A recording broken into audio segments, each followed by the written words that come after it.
What's going on, guys? It's your boy John the Liquidator coming back with another video. So it looked like Stephanie White, so it looked like Caitlin Clark has returned to practice, and she gave us an update about her injury, guys, for this one here. The coaching staff and Caitlin continue to say that it is day to day. Yeah, I feel good, and just going day by day.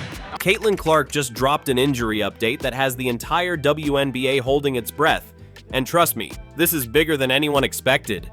She's back in practice, but only for limited non-contact drills and slow-paced shooting routines. Social media is on fire, the buzz is deafening, and the Fever's game plan just got flipped on its head. It was just reported today that she only partially practiced today and they have a game tomorrow, which indicates to me that she probably won't be playing tomorrow. Caitlin Clark's recent injury update has sent shockwaves across the WNBA, and for good reason. We're not just talking about any player here, we're talking about the league's brightest star, the face of a movement that's redefining basketball. Her groin injury, coming off the heels of a quad issue earlier in the season, has everyone holding their breath.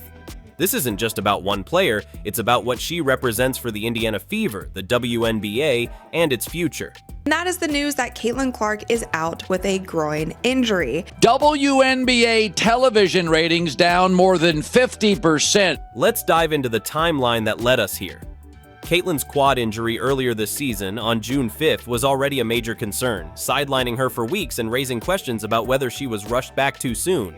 When she returned, she brought her signature firepower, but it came at a cost. Now, with this groin injury surfacing in late June, the Fever's medical team is taking no chances. Yeah, I feel good. I'm going to be day to day from here on out, and doing everything I can to put myself in a position to play the next game every single time. That's always my goal, is to be available for the next game. And it's not just the coaches, it's Caitlin herself who's setting the tone in this unfolding saga. When she spoke to the media recently, her words carried a weight that fans and analysts couldn't ignore. "I'm doing everything I can to be ready for the next game," she said with that unmistakable resolve in her voice. It's the kind of determination we've come to expect from Caitlin Clark, the grit that makes her a once-in-a-generation talent. But this time, her trademark fire feels bittersweet, shadowed by the reality of her situation.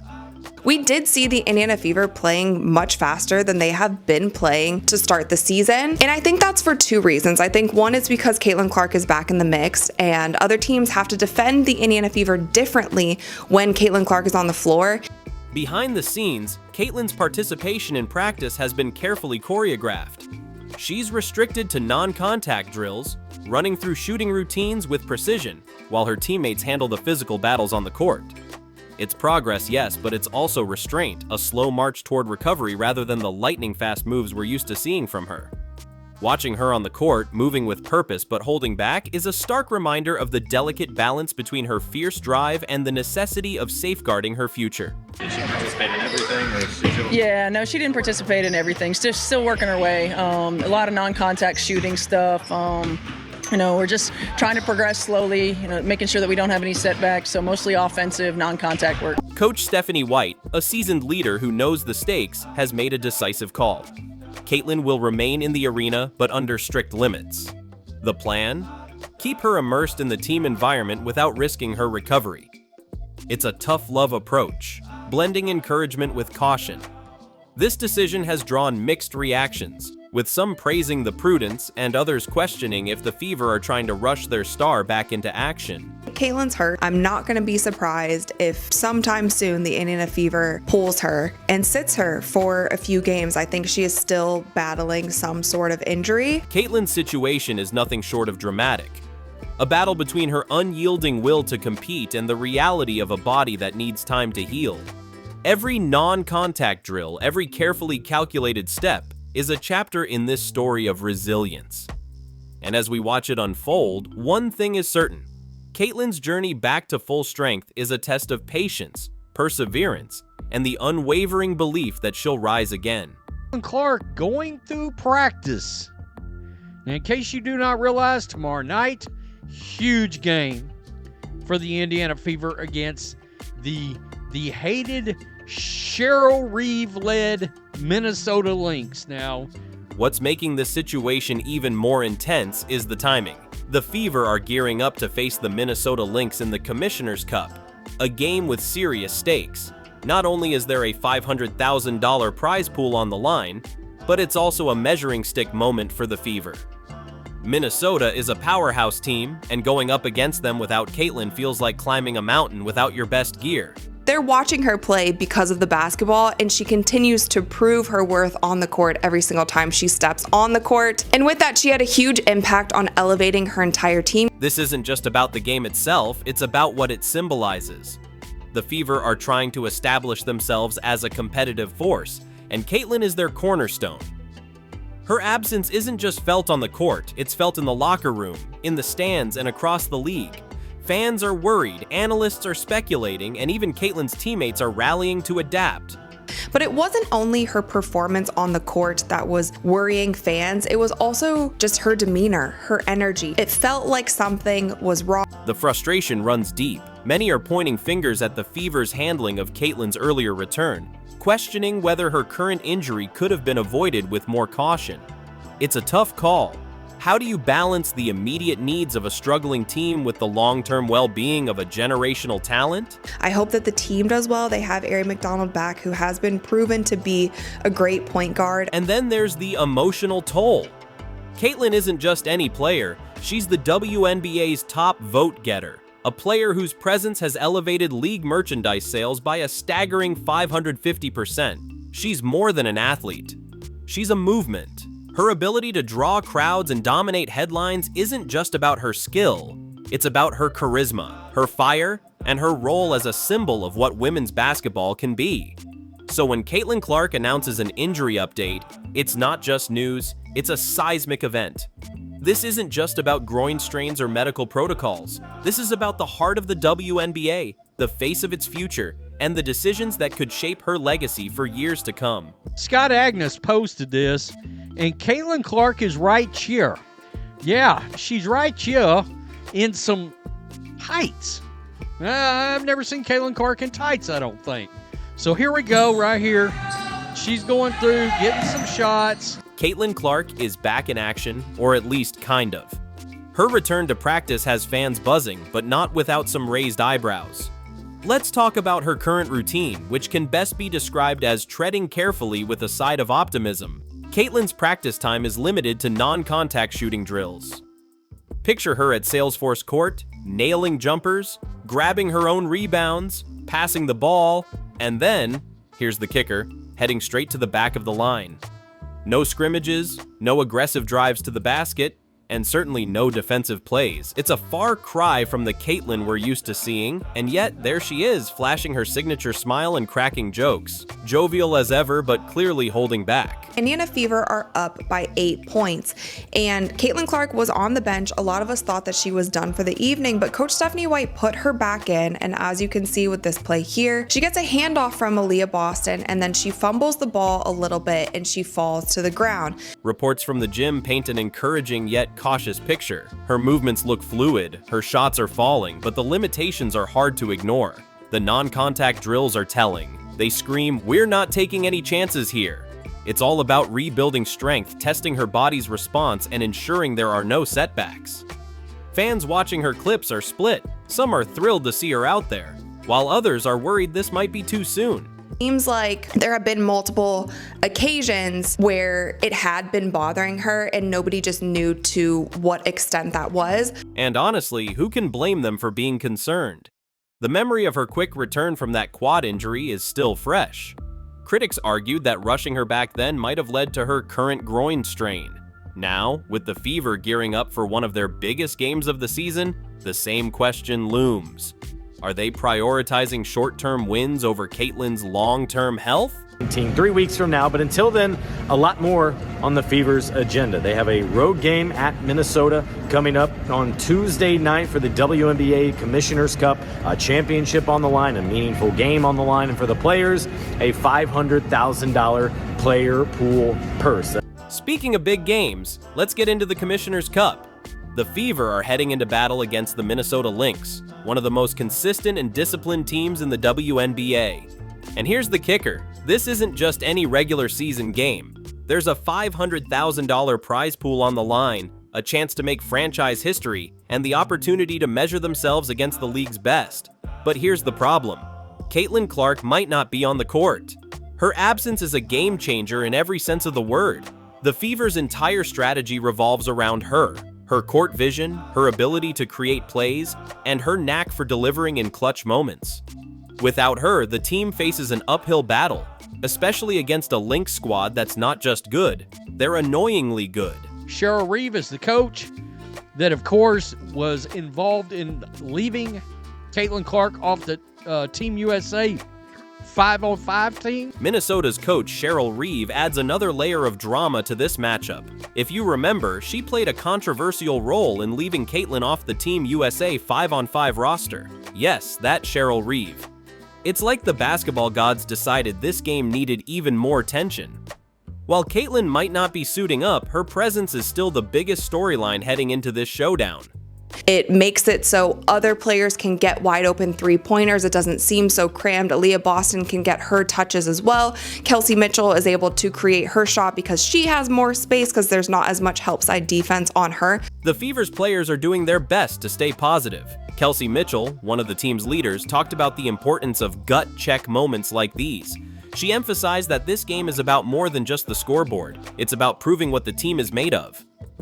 "We've got to respect the moment and be ready," she said, her voice carrying both determination and resolve. So what I'm hoping to see from the Fever is that they can truly stand in their identity of playing fast basketball, moving the ball. But let's not sugarcoat it. Playing without Caitlin against a team like the Lynx is like going into a sword fight with a butter knife. The Lynx excel in ball movement, defensive rotations, and making opponents pay for the smallest mistakes. Without their star player, the Fever will have to dig deep, rely on role players to step up, and hope for a little magic along the way. She might have done well statistically, although she didn't shoot well from three, and I know a lot of people were wondering why is she in this shooting slump. Fans are understandably nervous. Social media is flooded with questions. Can the Fever keep up without Caitlin? Will the team's other stars shine under the pressure? And most importantly, is Caitlin being handled with the care she deserves?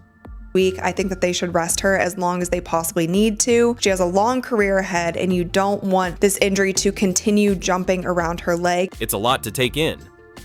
On one hand, seeing Caitlin out there, even in a limited capacity, gives hope that her recovery is on track. On the other, the stakes are high, the spotlight is bright, and the pressure to deliver, for both Caitlin and the Fever, is almost suffocating. Stephanie White, the Indiana Fever's head coach, is walking a tightrope right now, and let's just say it's not the fun circus kind. Her challenge? Juggling Caitlin Clark's recovery while keeping the Fever competitive in the league. And if that sounds like a near impossible task, it's because it kind of is. It's a new injury, and a lot of fans are not buying that at all. White's approach to Caitlin's situation can best be described as cautious optimism. She's been vocal about learning from the past, especially the controversy around Caitlin's earlier quad injury. Remember when fans thought Caitlin might have been rushed back too soon? Yeah, White's not looking to repeat that. She's emphasized a day-by-day strategy, focusing on progress without pushing too hard. It's all about keeping Caitlin in the long game while ensuring the team doesn't completely fall apart in the short term. Again, we don't know how bad it is. What the hell is going on with WNBA that they cannot handle all this attention that they're getting? But here's the kicker. Caitlin's absence isn't just a hole in the roster, it's a crater. She's not only the team's top scorer, but also their emotional anchor. Without her, the Fever have had to rethink everything from their offensive schemes to their defensive rotations. You can bet that every clipboard in White's office is covered with diagrams, strategy notes, and probably a few coffee stains from late-night brainstorming sessions. Now let's zoom out and talk about the bigger picture.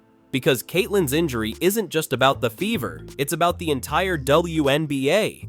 Last thing you want is her compensating or her groin not firing properly, and she goes to cut to the side, and then all of a sudden something blows in her knee. That is what the Indiana Fever, that is what Caitlin need to avoid the best that they possibly can. Now, if you have an injury and you don't allow it to heal all the way, your body starts compensating in other ways. And I'm not sure if she initially got this injury because of the amount of muscle that she put on during the off season. First off, Caitlin's groin injury is a red flag for any athlete. Groin strains can be tricky, and if not managed properly, they can lead to chronic issues. That's a nightmare scenario for the Fever, who are building their future around her. But it's also a concern for the league, which has seen Caitlin emerge as one of its brightest stars. But the thing that you have to be careful of is if, say, you try to rush her back from this injury as well, then you're getting into this territory where a very serious injury can happen. So, what happens when she's sidelined? Well, it's not great. Fans tune in to see Caitlin do Caitlin things, draining deep threes, threading impossible passes, and celebrating like she owns the court. Without her, there's a tangible dip in excitement, engagement, and yes, ticket sales. The league needs her healthy, not just for the Fever's sake, but for its own momentum. But the WNBA is doing it this year. I feel like it is going to get so messy, so dramatic, but I love it. The WNBA community have been on fire ever since Caitlin Clark's injury update hit the airwaves. From fans to analysts, everyone's got an opinion, and trust me, they're not holding back. First, let's talk about the fans. Social media has been a circus of hashtags, memes, and heartfelt messages. One minute, you're scrolling through a fan theory about Caitlin coming back just in time for the Commissioner's Cup. The next, you're reading someone's emotional essay about how the Fever shouldn't dare risk her health. Twitter, Instagram, even TikTok, it's all ablaze. Some fans are all trust the process, while others are channeling their inner conspiracy theorists, dissecting every word from Stephanie White like it's a leaked government document. Got Colin Cowherd coming out and making some comments about Caitlin Clark and trading her away from the Indiana Fever. One voice that's standing out, though, Colin Cowherd. You know, the guy with takes hot enough to fry an egg. Colin doesn't mince words. Caitlin Clark is untradeable. Her health isn't just a priority, it's the priority. He even went as far as to compare her to the likes of Patrick Mahomes and Shohei Ohtani, athletes who are so integral to their teams, trading them would cause a full-on fan revolt. And let's be real, he's got a point. The Fever without Caitlin is like a band without its lead singer. Today. She was in practice for the past few days, but it was just reported today that she only partially practiced. But here's where it gets wild. Caitlin's injury update didn't just make waves, it created a full-on tsunami. Every other headline in the league totally overshadowed. Expansion cities, all-star game hype. It's like none of it mattered once Caitlin's status became the topic of the day. It's a testament to her star power that her groin injury could dominate the conversation like this. So where do we go from here? For Caitlin, the path forward is all about balance. The medical staff is taking it step by step. Non-contact work, limited movement, and lots of focus on avoiding setbacks. There's no rush, and that's exactly how it should be. Caitlin's resilience is already legendary, but this time it's about pacing herself. The league needs her back in full force, not just for a game or two, but for the long haul. And she just creates so much space on the floor because wherever she's at, that defender has to be on her. So it honestly just opens up the floor for the rest of her players. For the Fever, though, the stakes are even higher. They've got to figure out how to survive and ideally thrive without Caitlin, at least for now. It's a test of their depth, their coaching, and their ability to adapt. Critical games are on the horizon, and every single one feels like a must-win. The team's immediate strategy will likely involve leaning heavily on veterans like Kelsey Mitchell and finding ways to play scrappy, team-first basketball. Playing tomorrow, I feel like if you're not going full speed in practice, then it's probably unlikely that they just throw her in for a final game in the Commissioner's Cup. But let's not forget the long-term picture. Caitlin Clark isn't just a player, she's a franchise. The Fever's responsibility is clear. Protect her at all costs. That means no shortcuts, no risky decisions, and absolutely no sacrificing her future for short-term gains. It's a delicate dance, but one misstep could cost them everything, from their stars' trust to the fan base's faith. And what about the league as a whole? The WNBA is growing at an unprecedented rate, and Caitlin is a huge part of that momentum. Her injury is a reminder of just how fragile this progress can be. The Fever's decisions over the next few weeks won't just affect their season, they'll set a precedent for how the league treats its most valuable players. So, what do you think? Are the Fever handling this the right way? Don't forget to like, share, and subscribe, because trust me, this is just the beginning. Stay tuned.